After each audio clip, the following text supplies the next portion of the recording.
નમસ્કાર મિત્રો, YouTube channel ખેડૂત ઉત્સવમાં આપનું સ્વાગત છે। આજે તારીખ 31 જાન્યુઆરી 2024ની બુધવાર।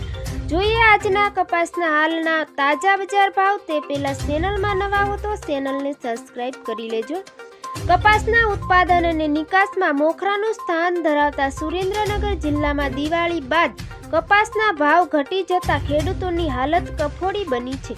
શરૂઆતના 3-4 મહિના દરમિયાન ખેડૂતોએ ₹1800 થી 1900 સુધીના ભાવ મળતા 60% જેટલા ખેડૂતોએ કપાસનું વેચાણ કરી દીધું હતું, પરંતુ વધુ સારા ભાવ મળવાની આશાએ કેટલાક ખેડૂતોએ ઘરમાં તથા ગોડાઉનમાં કપાસની સંગ્રહ કરી રાખ્યો છે। તેવામાં ભાવ ઘટતા હવે પોષણક્ષમ ભાવ આપવા માટે માંગ ઉઠી છે। સુરેન્દ્રનગર જિલ્લો કપાસના ઉત્પાદન માટે જાણીતો છે અને કપાસના ઉત્પાદન મોખરાનું સ્થાન ધરાવે છે, તેમજ દેશ વિદેશ સુધી સુરેન્દ્રનગર જિલ્લામાંથી કપાસનો નિકાસ થાય છે, જેના દ્વારા ખેડૂતો સહિત ઝાલાવાડનો જીનિંગ ઉદ્યોગ ધમધમી રહ્યો છે, તેમજ દેશના અર્થતંત્રમાં કપાસની નિકાસ અને ઉત્પાદન મહત્વ ધરાવે છે। ત્યારે હાલમાં ખેડૂતોને કપાસના ખૂબ ઓછા ભાવ મળતા હાલત કફોડી બની છે।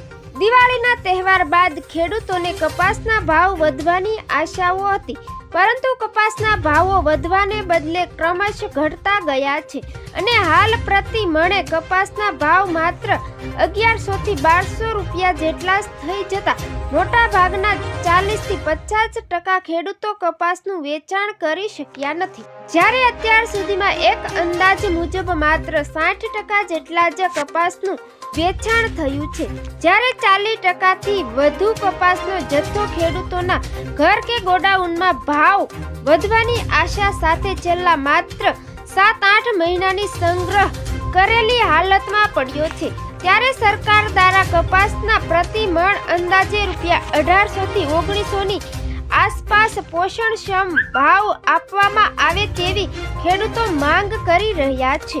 હાલ કપાસના ભાવમાં થોડા સુધારા સાથે વેપાર થઈ રહ્યો છે। કપાસના ભાવમાં 70 થી 80 રૂપિયાનો વધારો સાથે 1480ની આસપાસ વેપાર થઈ રહ્યો છે।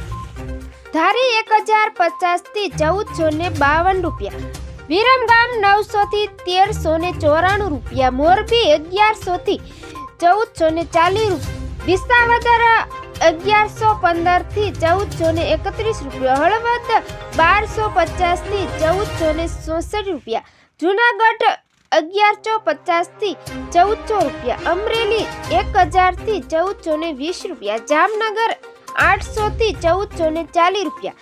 તો મિત્રો, ફરી મળીશું નવી અપડેટમાં। જોતા રહેજો ખેડૂત ઉત્સવ।